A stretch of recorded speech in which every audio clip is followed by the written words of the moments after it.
ಅವ್ರ ಹೆಂಗರು ಇದ್ರು ಜಮೀನು ನಮ್ಮ ಲೇಡೀಸ್ ಬಂದು ಕುಂತ್ಕೊಂತಾರೆ, ನಾವು ಮಾತಾಡ್ಸಂಗಿಲ್ಲ.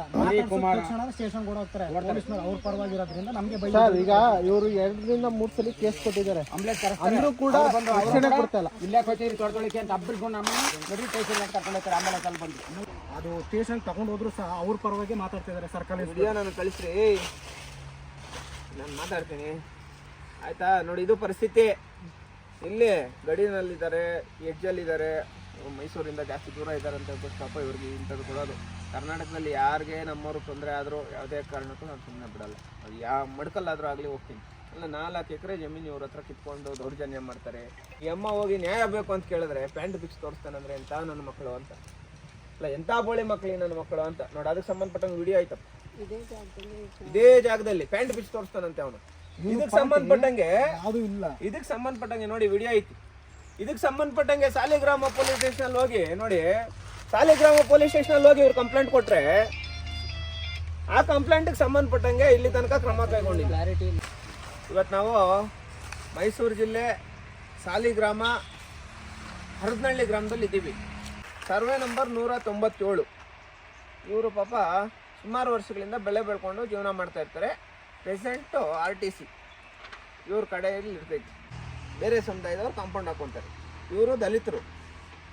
ಕಾಂಪೌಂಡ್ ಹಾಕೊಂಡ್ಮೇಲೆ ಏನು ಮಾಡ್ತಾರೆ, ಇವ್ರು ಇಲ್ಲಿಗೆ ಬರೋಕ್ಕೆ ಬಂದರೆ ಇವ್ರ ಮೇಲೆ ರೌಡಿಸಮ್ ಮಾಡೋದು, ಹೆಣ್ಮಕ್ಳನ್ನ ಬಿಡೋವಂಥದ್ದು, ಇವ್ರ ಮೇಲೆ ಸುಮ್ಮನೆ ಸುಳ್ಳು ಕೇಸುಗಳು ಹಾಕುವಂಥದ್ದು ಮಾಡ್ತಾರೆ.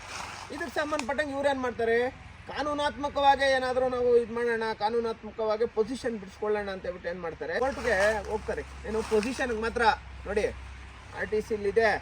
ಪೊಲೀಸ್ನವ್ರಿಗೆ ಇವರು ಒಂದು 20 ಕಂಪ್ಲೇಂಟ್ ಕೊಟ್ಟಿರ್ತಾರೆ. ಇವ್ರ ಮೇಲೆ ದೌರ್ಜನ್ಯ ಆದಾಗ ಇಲ್ಲಿ ತನಕ ಯಾವುದೇ ಕ್ರಮ ಕೈಗೊಳ್ಳಲ್ಲ. ಪಾಣಿ ಇದ್ರು, ಮುಟೇಶನ್ ಇದ್ರು, ಎಲ್ಲ ಡಾಕ್ಯುಮೆಂಟ್ಗಳು ಇವ್ರ ಹೆಸರಲ್ಲಿ 4 ಎಕರೆ ಜಮೀನು ಇವ್ರ ಹೆಸರಲ್ಲಿ ಇದ್ರು ಯಾವುದೇ ಕ್ರಮ ಕೈಗೊಳ್ಳಲ್ಲ. ಇದಾದ್ಮೇಲೆ ನೋಡಿ ಪೊಸಿಷನಲ್ಲಿ ಕೂಡ ಇವರೇ ಇದ್ರು. 50 ವರ್ಷದಿಂದ ಪಾಣಿ ಇವ್ರ ಹೆಸರಲ್ಲಿ ಐತೆ, ಮುಟೇಶನ್ ಇವ್ರ ಹೆಸರಲ್ಲಿ ಐತೆ, ಪ್ರತಿಯೊಂದು ಪೊಸಿಷನ್ದು ಎಲ್ಲ ಇವ್ರದೇ ಐತೆ ಅಂತ ಹೇಳ್ಬಿಟ್ಟು ಕೋರ್ಟ್ ಆದೇಶ ಮಾಡ್ತಾರೆ. ಮೊನ್ನೆ 4ನೇ ತಾರೀಕು 1ನೇ ತಿಂಗಳು ಜನವರಿ 4ನೇ ತಾರೀಕು 2025 ಏನಂತ ಆದೇಶ ಮಾಡ್ತಾರಂದ್ರೆ, further the PI Saligrama police station ನೋಡಿ ಇಲ್ಲಿ ಕೋರ್ಟ್ ಆದೇಶ heard by directed to extend the assistants so as effective and implement the order of the ಅಂದರೆ ಪೊಲೀಸ್ನವ್ರಿಗೆ ಆದೇಶ ಮಾಡ್ತಾರೆ, ಇವ್ರಿಗೆ ಯಾವುದೇ ತೊಂದರೆ ಆಗದಿರೋ ಭದ್ರತೆ ಕೊಡ್ರಿ, ಇವ್ರದೇ ಜಮೀನು ಅಂತ ಹೇಳ್ಬಿಟ್ಟು ಕೋರ್ಟ್ ಆದೇಶ ಆಗ್ತಿತ್ತು. ಇವ್ರು ಇಲ್ಲಿಗೆ ಬರಕ್ಕೆ ಭಯ ಪಡ್ತಾ ಇದ್ದಾರೆ. ಈ ಜಮೀನು ಇವ್ರದೇ ಜಮೀನಾದರೂ ಇಲ್ಲಿಗೆ ಬರಕ್ಕೆ ಭಯ ಪಡ್ತಾ ಇದ್ದಾರೆ. ಯಾಕಂದರೆ ದೌರ್ಜನ್ಯ, ಮೇಲ್ವರ್ಗದವರ ದೌರ್ಜನ್ಯ. ಇವ್ರನ್ನ ಎಲ್ಲಿ ಹೊಡೆದಾಕ್ತಾರೋ, ಎಲ್ಲಿ ಸಾಯಿಸಾಕ್ತಾರೋ, ಎಲ್ಲಿ ಸುಮ್ಮನೆ ಸುಳ್ಳು ಕೇಸ್ ಹಾಕ್ತಾರೋ ಅಂತ ಹೇಳ್ಬಿಟ್ಟು ಇದಕ್ಕೆ ಮೊದಲು ಇವ್ರ ಮೇಲೆ ಹಲ್ಲೆ ಮಾಡಿ ಪೊಲೀಸ್ ಸ್ಟೇಷನ್ ಕಂಪ್ಲೇಂಟ್ ಕೊಟ್ಟರೆ ಅದಕ್ಕೆ ಸಂಬಂಧಪಟ್ಟಂಗೆ ಏನು ಕ್ರಮ ಆಯಿತು? ಏನೂ ಕ್ರಮ ಇಲ್ಲ. ಇದು ಬಂದಿರೋದು ವಿಚಾರ. ಇದಕ್ಕೆ ಸಂಬಂಧಪಟ್ಟಂಗೆ ನಾವೇನು ಮಾಡ್ತೀವಿ, ಇವ್ರು 4 ಎಕರೆ ಜಮೀನು ಪೊಲೀಸ್ನವರು ಭದ್ರತೆ ಕೊಡಬೇಕು ಅಂತ ಹೇಳ್ಬಿಟ್ಟು ಕೋರ್ಟ್ ಆದೇಶ ಆಗೈತಿ.